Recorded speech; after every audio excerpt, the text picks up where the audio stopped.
Olá, pessoal! Estamos aqui hoje mais uma vez para refletirmos juntos a nossa liturgia do dia, tá certo? E nessa sexta-feira, a liturgia fala para gente que Jesus cura os cegos, mostrando que a fé é o caminho para enxergar a verdade e experimentar a graça de Deus. Pela sua ação salvífica, cumprem-se as profecias segundo as quais os humildes encontrarão alegria e os pobres serão libertos. Então, que nós possamos celebrar o Senhor que vem nos salvar. Então, a primeira leitura está em Isaías capítulo 29, versículo 17 a 24.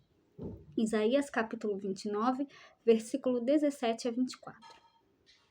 Assim fala o Senhor Deus: dentro de pouco tempo não se transformará o Líbano em jardim, e não poderá o jardim tornar-se floresta? Naquele dia, os surdos ouvirão as palavras do livro e os olhos dos cegos verão no meio das trevas e das sombras. Os humildes aumentarão sua alegria no Senhor, e os mais pobres dos homens se rejubilarão no Santo de Israel. Fracassou o prepotente, desapareceu o trapaceiro e sucumbiram todos os malfeitores precoces, os que faziam os outros pecar por palavras e armavam ciladas ao juiz à porta da cidade, e atacavam o justo com palavras falsas. Isto diz o Senhor à casa de Jacó, ele que libertou Abraão. Agora Jacó não mais terá que envergonhar-se, nem seu rosto terá que enrubescer. Quando contemplarem as obras de minhas mãos, hão de honrar meu nome no meio do povo, honrarão o santo de Jacó e temerão o Deus de Israel.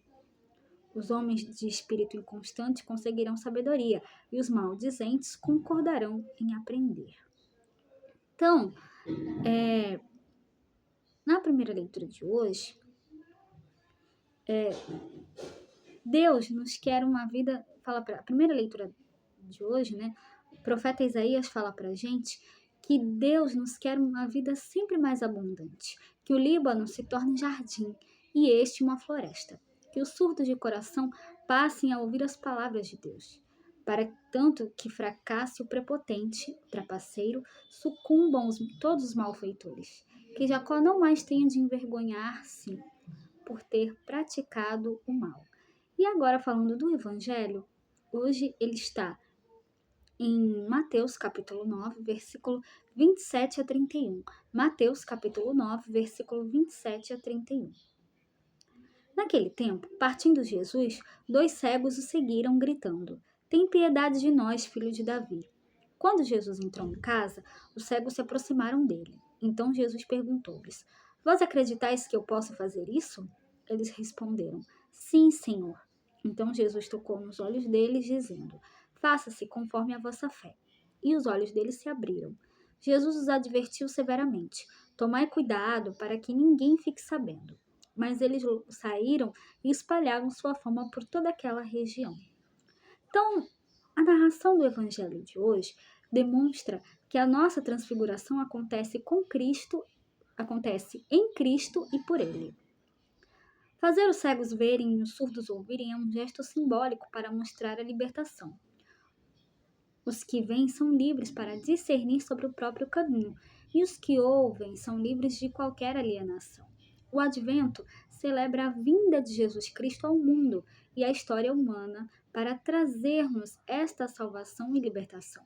Isso é, simultaneamente, tempo de alegria e de expectativa, pelo já e ainda não, ou seja, a salvação que já aconteceu, mas que veremos de modo pleno no nosso encontro pessoal com Deus no dia do juízo. Então, até lá, o cristão é chamado a viver em plenitude sua fé, para poder receber dignamente o Senhor no momento em que vier. Viver em plenitude comporta a vigilância na fé e na oração, o testemunho da alegria do Evangelho, a pobreza de coração e a conversão. Então, a primeira leitura, era isso que eu tinha para falar para vocês hoje. Muito obrigada a todos por curtirem, por comentarem. Aqueles que só assistem mesmo também agradeço. Espero que vocês tenham gostado dessa reflexão de hoje. Espero encontrá-los todos aqui amanhã, sábado, se Deus quiser, para continuarmos refletindo cada vez mais as leituras da Sagrada Escritura. Então, muito obrigada a todos e até a próxima, se Deus quiser.